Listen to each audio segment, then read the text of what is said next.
Rosa Kelly. So I am here with the walkthrough of my Rustic book mini album. As you know, I did this as a tutorial, and I think it was really easy to do. Even the tutorial is just a one part, so it will be very easy for you to follow through. So this is a design team project for JS Hobbies and Crafts. I will leave the link of the store on the description box below, as well as the supply list of everything that I use. And so for this book, I use this Ciao Sound of Winter collection, and I really like the feel to this collection. It's very rustic. Even though it's winter, it does not read Christmas to me, which I love because I have a lot of vacation pictures from, you know, the snow, the girls playing, and it doesn't necessarily relate to Christmas. So I use about 1.5 of these sheets, and you can see here I have probably three full sheets left, and some of these scraps that very well you could use these to make cards or maybe just a tiny mini album. Okay, so as you know, the construction for the pages on this album was a little bit different. It was really easy. I barely even do any measuring and cutting. I try to just play with different shapes by folding the paper and things like that. So I created a round spine, different from, you know, the hard chipboard spine that I always make, because I wanted it to have this like antique book feel to it, and I think I accomplished that. I really like how this curves and how it moves, and the front and back cover are chipboard, so it is very sturdy at the end. On the front here, I just layered different papers from the collection. This is my favorite image, this fox that looks so wintry and so cute at the same time. So over here says Sweet Winter. I layered different flowers. Some of these are Petaloo flowers. This is a die cut that I got. And this is the one. It's this Distinctively by Diana Panel. So I will have everything on the description box. So I love that you can use these to, you know, add in the background and do different layers, and you could use it for many different projects as well.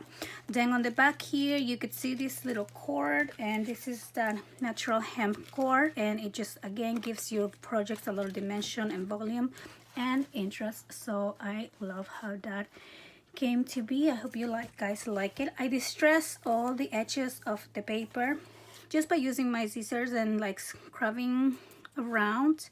Then I have this burlap on the background. It was just really fun to layer everything around. And then I left the back just plain to make it look like an antique book. I did add this lace as a closure, just because, I don't know, I didn't use a lot of magnets, and I just wanted the album to, you know, stay nice and close. Okay, so now let me share with you the inside. So on this left side, I'm using this cord also as, you know, the tie-in, and this is just a little mini book here. Very easy, simple to do. It's all, you know, it has a lot of pages and they're all blank, so you can add your pictures, or you can maybe use that as a journal as well. So then I just tie these in here. Do that. So again, the collection is so pretty. Look at that, the little squirrel. So all I did was just add the embellishments on the front, just like some of the flowers to make the background paper part of the whole, you know, like it kind of feels like a scene, and it pops up with the flowers. And then over here it says Walking into Winter Wonderland, which is again from the collection. Everything is from the collection. And then I just love these little sugar beads over here. They just make everything look so, you know, interesting and fun.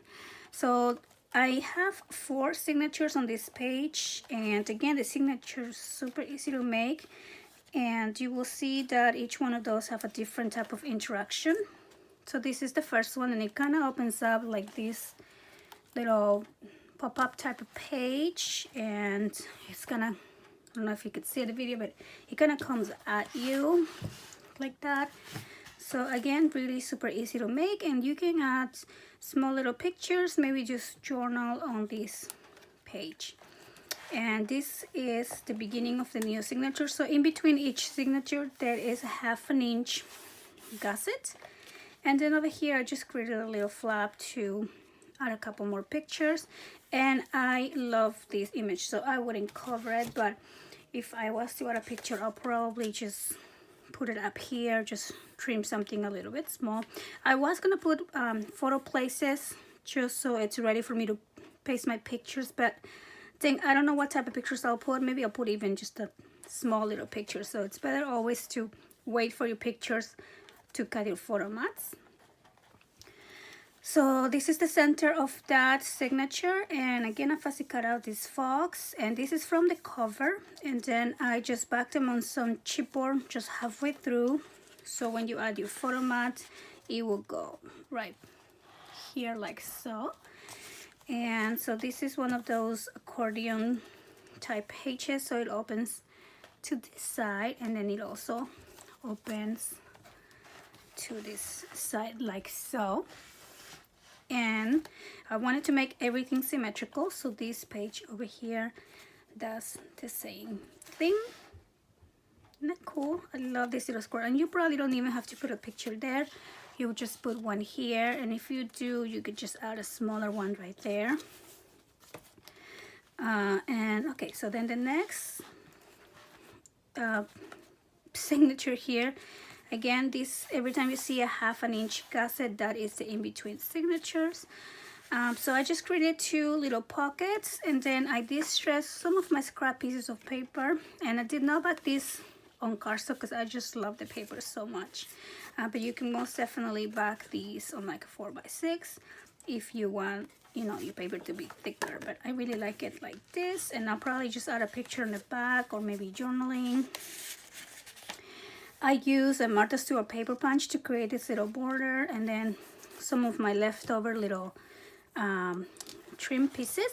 And over here it says the color of winter is in our imagination, and this is again from the collection. So I cut these little strips and just backed them with chipboard to give it a little dimension, and like kind of looks like the text is coming at you.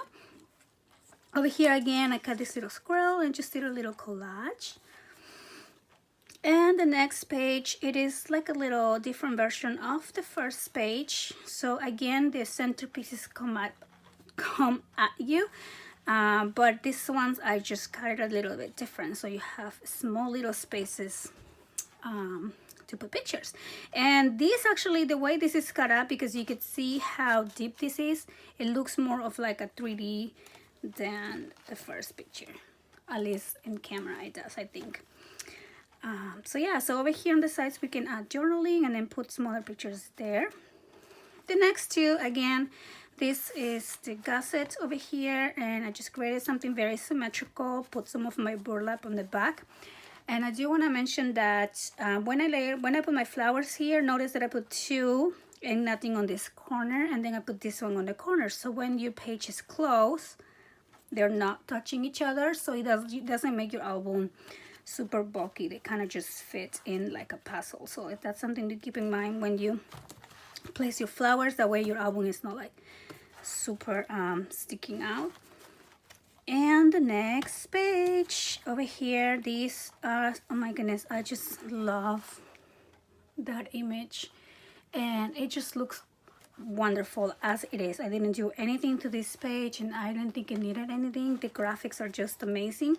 So you can put, again, a picture up here, maybe a picture back here, maybe probably nothing even there.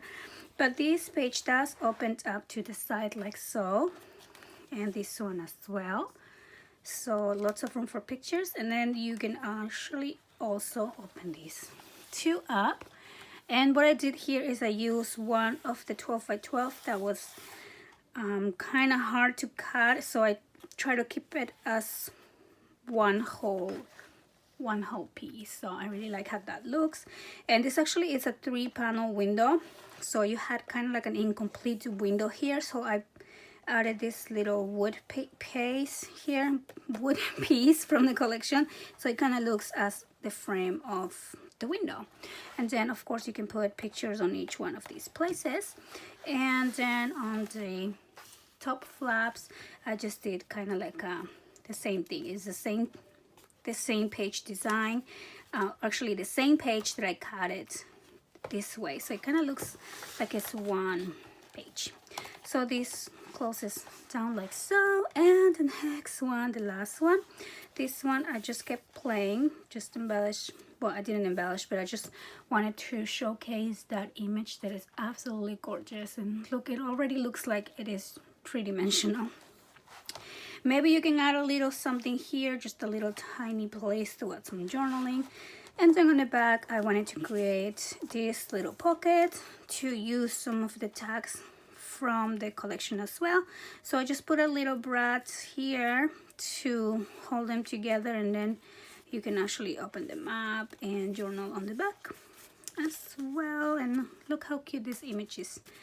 And so that just stacks in right here, and then here maybe a place to add a dedication for these for the album.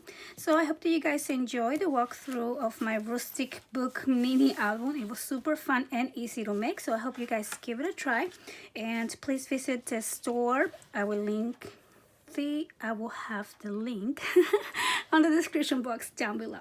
Thanks for watching. See you next time. Bye bye.